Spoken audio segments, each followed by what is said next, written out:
yang satu benar-benar anak kota yang mobile kemana-mana segala macamnya dimudahkan, dan sedangkan ini dia menjadi apa ya, dituntut menjadi pemandi jenazah yang memang pekerjaannya sangat berat dan harus biasa gitu, karena dia jadi asisten ibunya tuh dari kecil. Secara personal ada perubahan nggak sih Kak ketika setelah memerankan Lela? Iya, jujur aku selama persiapan tuh masih nggak apa-apa kan, masih fun aja gitu kan, kayak substansinya aja gitu, tapi sambil mendalami. Tapi ketika aku menjalani syutingnya, karena emang di sini juga ada sisi kehilangannya dan menjadi pemandi jenazah itu sendiri tuh rasanya capek banget, dan aku kayak nggak punya kehidupan lagi gitu selama 3 minggu. Kayak capek banget, kayak nggak punya hidup lagi. Aku bener-bener jadi Lela selama 3 minggu itu gitu. Di film ini lebih capek secara emosional apa fisik? Nah jujur itu ya, aku tuh selalu yakin kalau fisik aku tuh kuat. Tapi jujur di sini fisik aku jadi nggak kuat, mental aku juga jadi nggak kuat. Tapi karena dapatnya itu, jadi aku embrace aja, karena emang energinya Lela ini tuh dikit gitu. Karena emang capek banget anaknya. Tadi katanya juga mama nggak ngizinin kamu buat workshop sama jenazah langsung, itu kenapa itu? Alasannya? Nah itu ya mungkin kan karena orang tua ya banyak khawatirnya, aku juga anak tunggal, makanya dijagain banget kan sama ibuku. Dan Bu Hikmah ini tuh apa ya, dia kayak dari apa ya, dia tuh kayak pemandi jenazah yang buat di panti-panti, yang buat di jalan-jalan, atau buat orang-orang yang udah nggak punya keluarga lagi gitu. Dan mungkin yang ditakutin ibuku kayak takut kalau mandiin entah ketempelan atau entah mungkin, aduh maaf, tapi takutnya ya orang tua kan macem-macem ya, dapat penyakit dari mana kan kita nggak tahu gitu. Mungkin takutnya itu. Kebetulan aku juga sebenarnya nggak langsung mandiin gitu, aku lihat dulu gitu. Dan Hikmah tuh juga ngizinin, cuman karena ibuku bilang enggak, daripada kenapa-napa ya udah deh,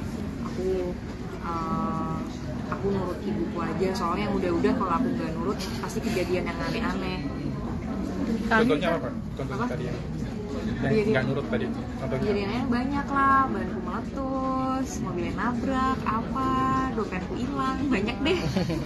Kak, pertama mulai acting terus mulai memandikan jenazah, agak sedikit rasa takut nggak sih, meski itu orang asli ya, bukan ini Bukan jenazah. iya, masih hidup maksudnya orang asli. Takutnya sih enggak, cuma khawatir aja.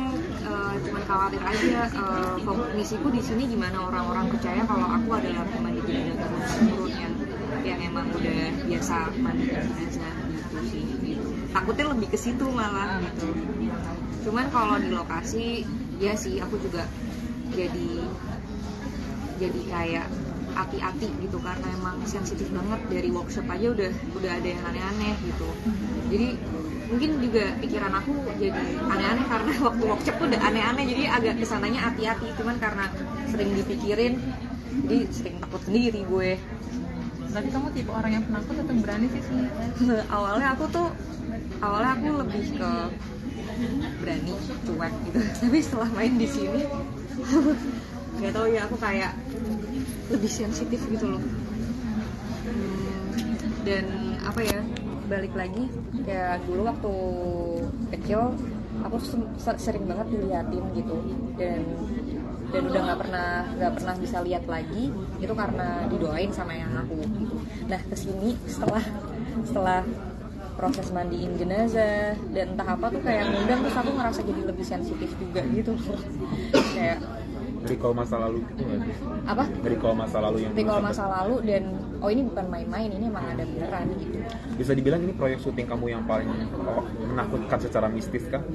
Iya, menurut aku ini paling sakral gitu. Kalau yang lain ya udahlah legenda segala macem gitu, horor aja gitu. Kalau ini emang diangkat dari kisah si pemandi jenazah dan emang terjadi.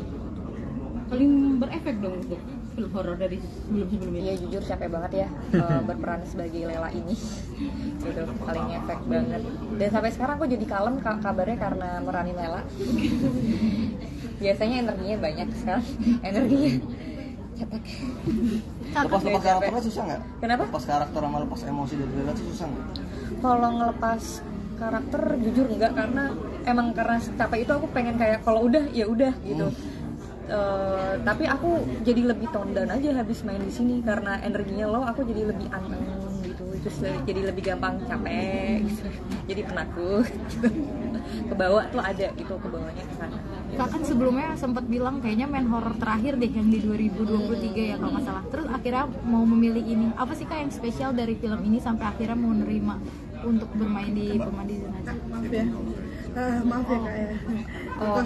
Lebih ke fokus ke filmnya aja ya. Makasih. Yang spesial aja dari kenapa mau ngambil ini gitu? Yang spesial karena pertama aku pasti baca skripnya dulu kan, ditawarin sama Kak Ica gitu kan, premisnya diceritain segala macem, karakternya seperti apa, terus kayak nggak mungkin dong aku kayak menolak mentah-mentah, aku baca dulu skripnya.